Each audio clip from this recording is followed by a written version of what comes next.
Hello everybody, welcome to a brand new video. In today's episode, we are going to be talking about security frameworks. So security frameworks come into play to guide in setting up security programs and improve the security posture of any given organization. Security frameworks are documented processes that define policies and procedures organizations should follow to establish and manage security controls. They are blueprints for identifying and managing risks. So frameworks actually do help organizations remove the guesswork of securing their data and the infrastructure by establishing processes and certain structures in a strategic plan. So in this video, let's dive in and look at some of the commonly used frameworks.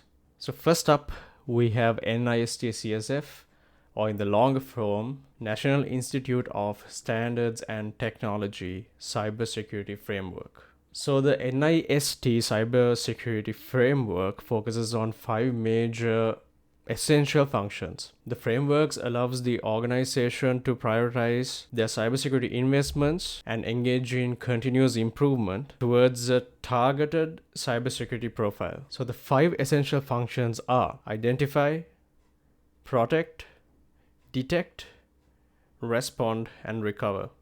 Alright, so second in line we have ISO 27000 series framework. Out of all the frameworks ISO develops, the ISO 27001 and 27002 standards are commonly known for cybersecurity and outline the requirements and the procedures for creating, implementing, and also managing an information management security system, or an ISMS. Third in line we have MITRE attack framework. So identifying adversary plans of a specific attack can be really challenging to embark on blindly. However, they can be understood through the behaviors, methods, tools, and strategies established for an attack, commonly known as TTPs, which stands for tactics, techniques, and procedures. So this framework highlights the detailed approach it provides when looking at an attack. It brings together environment-specific cybersecurity information to provide cyber threat intelligence insights that helps teams develop effective security programs for their organizations. Next, we have the cyber kill chain. So the cyber kill chain describes the stages commonly followed by cyber attacks, and security defenders can use the framework as part of intelligence-driven defense. So there are 7 stages outlined by the cyber kill chain, enhancing visibility and understanding of an adversary's tactics, techniques, and also procedures. So these 7 stages are recon, weaponization, delivery, exploitation, installation, command and control, and finally actions and objectives. Finally, we have the unified kill chain. So this unified kill chain can be described as the unification of the MITRE attack and cyber kill chain framework. The unified kill chain provides a model to defend against cybersecurity attacks from the adversary's perspective. This unified kill chain offers security teams a blueprint for analyzing and comparing threat intelligence concerning the adversarial mode of working. So this framework describes 18 phases of attack based on tactics, techniques, and procedures. So there are 3 cycles named as in, through, and out. The main focus of the first cycle is for an attacker to gain access to a system or a networked environment. Typically, these cyber attacks are initiated by external attacker.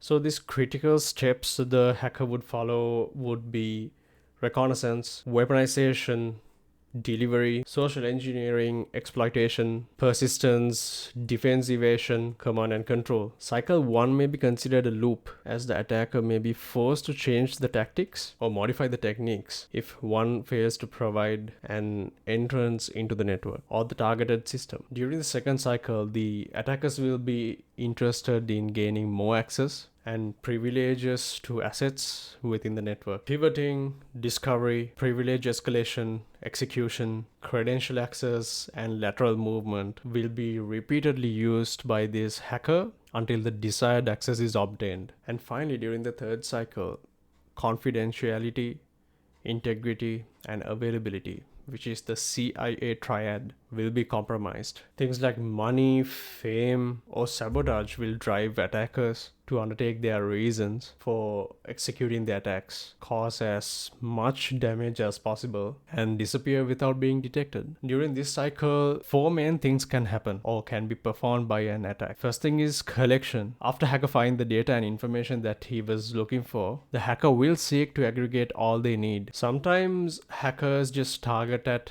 taking his loot out of the network without triggering any suspicion. We call this exfiltration. Sometimes a hacker's intention is to make a severe impact. When compromising the availability or integrity of an asset or information, the attacker will use all the acquired privileges to manipulate, to interrupt, and also sabotage. Sometimes hackers have a certain objective or a certain goal to achieve that may affect the social or technical landscape that their targets operate within. Defining and understanding these objectives tend to help security teams familiarize themselves with adversarial attack tools and conduct risk assessments to defend their assets. So this is pretty much it for the video, and I find it really interesting to talk about frameworks. And if you are eager to learn more, I'll be discussing more of this in my podcast, and the link will be in the description, so please go there and have a listen. Until next time, take care of yourself and take care of each other. Peace.